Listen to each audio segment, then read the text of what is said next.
Nice. क्या Minecraft की इस बेडरॉक प्रिजन को एस्केप कर सकते हो, जैसे माइनक्राफ्ट के सिर्फ 1% प्रो प्लेयर से एस्केप कर सकते हैं, वो भी जस्ट एक बो एंड एक फ्लिंट के साथ? Be serious guys. लेकिन जब मैं इस प्रिजन के भीतर गया तो मैंने देखा इस प्रिजन के चारों तरफ बस लीव्स ही लीव्स थी। एंड इस प्रिजन के साइड में एक ब्लॉक का होल था, जिसके साइड में एक आयरन का ट्रैप डोर था जिसे मैं हिला भी नहीं सकता था।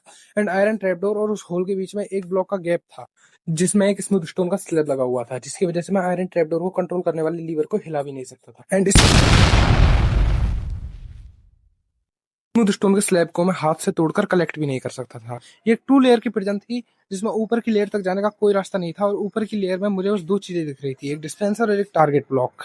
एंड उसमें मुझे अकेला फील ना हो इसलिए उन्होंने 2 मुर्गियां भी छोड़ दी थी। तो सीरियसली गाइस, क्या है ये? तो मुझे कुछ समझ में नहीं आया, तो मैंने फ्रस्ट्रेट होकर लीव्स को तोड़ना चालू किया। और लीव्स को तोड़ते तोड़ते मुझे अचानक से स्टिक मिली, और फिर मुझे सारी बातें समझ में आ गई। लीव्स को तोड़ते हुए मुझे उनके बीच में क्राफ्टिंग टेबल भी मिली थी। फिर मैंने चिकम्स को मारकर उनसे फेदर लिया, and feather, flint and stick की मदद से 4 एरोक्राफ्ट किए। एरोक्राफ्ट करने के बाद मैंने इन्वेंट्री में रखी हुई बो से टारगेट ब्लॉक पर निशाना मारा। फिर डिस्पेंसर से पानी नीचे आने लगा और मैं ऊपर गया। मुझे लगा कि अब प्रिजन में कोई हिंट मिलेगा, लेकिन गाइस जो मैंने देखा उसके बाद तो मैं बिल्कुल चौंक गया, क्योंकि ऊपरी लेयर बिल्कुल खाली थी। सीरियसली वहां पर कुछ नहीं था। ये सब जानने के बाद मैं बिल्कुल डिसअपॉइंट हो गया। मुझे लगा कि अब मैं इस प्रिजन को कभी एस्केप नहीं कर पाऊंगा। मैंने सब तरफ अच्छे से ढूंढा, लेकिन सीरियसली मुझे कुछ नहीं मिला।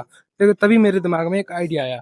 मैं ऊपरी लेयर पर दोबारा गया, और जिस डिस्पेंसर से पानी गिरा था, जब मैंने उसे दोबारा चेक किया तो ये क्या, गाइस उसमें सीरियसली एक सैंड पड़ी हुई थी, और मुझे इस पूरी प्रिजन का मतलब समझ में आ गया। गाइस इसमें माइनक्राफ्ट का एक हिडन मैकेनिज्म काम में आता है कि जब हम किसी ट्रैपडोर के बगल में खड़े होकर किसी ग्रेविटी ब्लॉक को अपने ऊपर गिराते हैं, तो हम फौरन से क्राउल मोड में चले जाते हैं। एंड वो स्मूथ स्टोन का स्लैब हमें सिर्फ कंफ्यूज करने के लिए था, क्योंकि अगर हम उसे तोड़कर उस आयरन ट्रैपडोर को कंट्रोल करने वाले लीवर को एक्सेस करते भी, तो भी हम हमेशा के लिए वहां पर स्टक रह जाते। तो सिंपली मैंने क्राफ्टिंग टेबल को तोड़ा। फिर स्मूथ स्टोन स्लैब को तोड़कर मैंने क्राफ्टिंग टेबल को स्मूथ स्टोन स्लैब की जगह लगाया। फिर ऊपर से जैसे ही मैंने सैंड ब्लॉक को अपने ऊपर गिराया, मैं फौरन से क्राउल मोड में चला गया एंड सिंपली एस्केप। वैसे गाइस ये मेरे चैनल की पहली प्रिजन एस्केप वीडियो है। अगर आप चाहते हो कि इस टाइप की और भी वीडियोज में लेके आऊं, इससे भी हार्ड चैलेंज करूं, या आपको ये वीडियो पसंद आई है, तो प्लीज गाइस लाइक जरूर से कर देना, एंड कमेंट कर देना अगर आपको कोई डाउट हो, एंड सब्सक्राइब जरूर से कर देना, क्योंकि मैं जल्दी अपना एक डिस्कॉर्ड सर्वर बनाने वाला हूं, जिसमें आप लोग, मेरे सब्सक्राइबर्स, मेरी ऑडियंस मुझे खुद चैलेंज दे सकते हैं, और मैं उन्हें कंप्लीट भी करूंगा।